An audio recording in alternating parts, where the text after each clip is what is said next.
Comme tout point d'eau, c'est un facteur d'attractivité naturelle dont le développement a pourtant bien failli subir un très grand coup d'arrêt lorsqu'un rapport évoquait il y a quelques années le spectre de la dénavigation sur le canal des Vosges, autrement dit la fin de son utilisation comme mode de déplacement de loisirs ou comme voie de transport de denrées. La signature en grande pompe ce mardi midi à bord d'un bateau de croisière sur le port d'Épinal d'un contrat multipartite a mis fin à ce scénario catastrophe.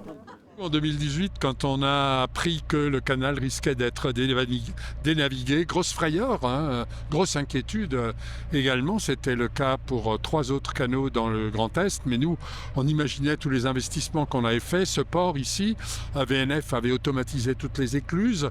Et puis nous avons plein d'aménagements, la Véloroute qui a été financée en grande partie par le département, l'itinéraire de randonnée Épinal-Bouzet par l'Aglo, et on avait fait des investissements considérables, les aménagements de Bouzet et tout ça, et vous imaginez le lac de Bouzet vide, le canal vide, c'eût été un vrai drame.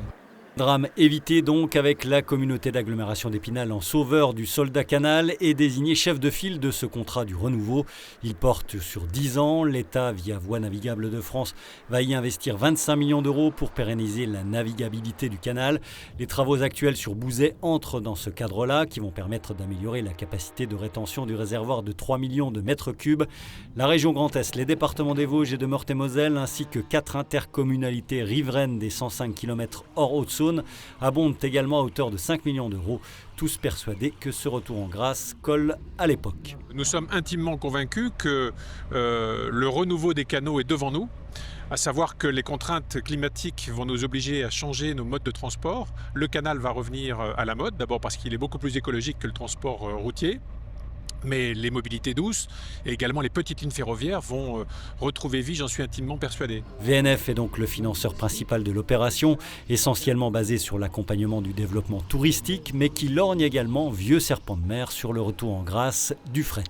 Qui fait qu'on peut avoir non pas un fret généraliste avec des conteneurs, le petit gabarit ne le permet pas, mais on peut en revanche avoir des frets spécialisés, liés à un type de marchandises, à un type de produit, liés à l'acheminement de fournitures vers une usine ou au départ des produits depuis cette usine. On a sur des cas comparables, par exemple des collectivités qui font la collecte des déchets pour les emmener au retraitement, au tri et à l'incinération par le biais de barges. J'insisterai aussi sur la dimension vélo qui monte très fort en France. Alors sous la pression, c'est vrai, de nos voisins européens, mais les Belges, les Hollandais, les Danois, les Allemands aiment beaucoup rejoindre la Méditerranée en passant par les canaux et ça passe par chez nous, par la Lorraine, par les Vosges. Le vélo, atout indéniable et parfaitement dans l'air du temps. Dans le cadre de ce contrat canal, la communauté d'agglomération d'Épinal va ainsi entièrement revoir son balisage qui sera visible sur la voie de halage bien sûr, mais aussi jusqu'à 5 km des rives du canal des Vosges pour faire la promotion du territoire. Les 9 ports installés sur le périmètre seront réaménagés et des péniches hôtels devraient également voir le jour. Bref, 140 ans après sa mise en service, le canal des Vosges s'apprête à vivre une deuxième jeunesse.